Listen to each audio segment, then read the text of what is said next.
Hi, my name is Dr. Erika Rodriguez. My pronouns are she, her, hers, and I am the postdoctoral fellow in Public Humanities at the University of Maine at Farmington and the assistant director of the New Commons Project. I feel very lucky that in my position, one of the reasons that I chose Public Humanities specifically is because in this 2-year postdoc, I'm going to have the opportunity to really collaborate with a variety of institutions in New England. And in fact, across the US, but our focus for now has been, because of the pandemic, a little bit narrower. So my expectation is that at the end of these 2 years, I'm going to be able to position myself as a faculty member who knows how to organize community-based and public-facing events. I'm going to be able to promote myself also as somebody who has experience as a TRIO advisor working with Johnson Scholars. I am advising 10 of them, which I think a lot of faculty members don't know this, but you can just go to your TRIO program and tell them that you're a faculty member and you're ready to advise, and they will let you advise whomever you want. And lastly, I'm going to leave here with a lot of connections with these different art-based and museum, like nonprofits, and just like a variety of organizations that I'm still learning about.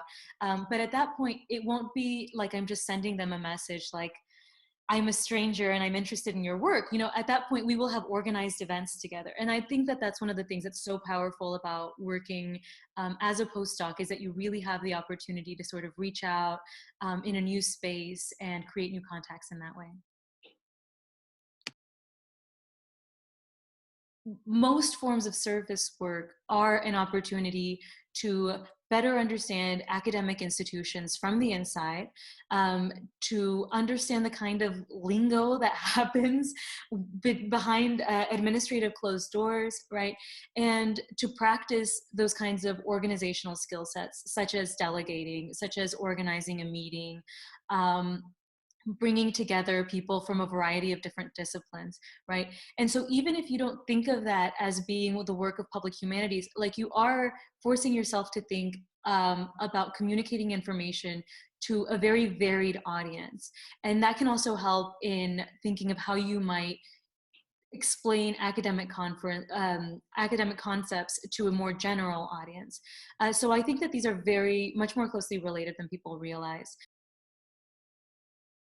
I learned from my work in one of the internships that a sort of corporate strategy for onboarding people is to have them create a 30, 60, 90 document that explains what you're going to do in the first 30 days, which is sort of your learning period, in the second 30 days, right? So 60 days in, when you're learning to contribute, and in the second 30 days, so in the 90-day period, right? When you are learning to sort of take leadership and take charge. In academia, we're not really given a 30, 60, 90. In my position as an assistant director of the New Commons Project, this wasn't a part of my onboarding. And so, however, I was able to create that for myself because I had this experience with the internships. I knew what those documents look like. And so using ImaginePhD and Versatile PhD, I was able to cobble together for myself a 30, 60, 90. And that really enabled me to embrace the fact that I can start this job and still be learning about it. I think that's a really important lesson to grab onto at the start of your job search anyway, because you have just been training for so long to do your dissertation. And so keeping that openness about, you are now a really, really good learner, and you can sort of aim that in a variety of directions, right? And so that has been really helpful for me as I am now at the end of my 60-day period in this new position. Because ImaginePhD and Versatile PhD have resource pages, I think ImaginePhD specifically has the resource page that has a bunch of skills.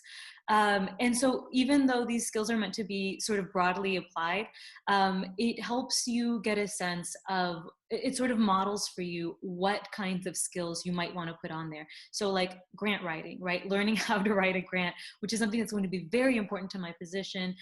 Learning how to develop a syllabus, which is something that many graduate students I mean, we work with syllabi all day long, but we are very rarely trained to actually craft one, attending conferences. And so then you can make it more specific to whatever your particular needs are. Imagine PhD, especially through the Job Families organization, has the stories and the kind of like CV documentation of people who have jobs that are very much like mine. And so that helped me see, you know, okay, I'm just starting here, but maybe a year from now, my life is going to look a lot more like this person who is working in educational program at a museum, right? Like that might be something that I'm going to look forward to within the next year. And so seeing the kinds of work that they had engaged in really helped me decide, what am I going to prioritize? When am I going to learn this, right? And so part of my 30, 60, 90 is actually going back through some of these other examples and sort of getting resources from them. Like, what did they find useful when they started their careers in these positions?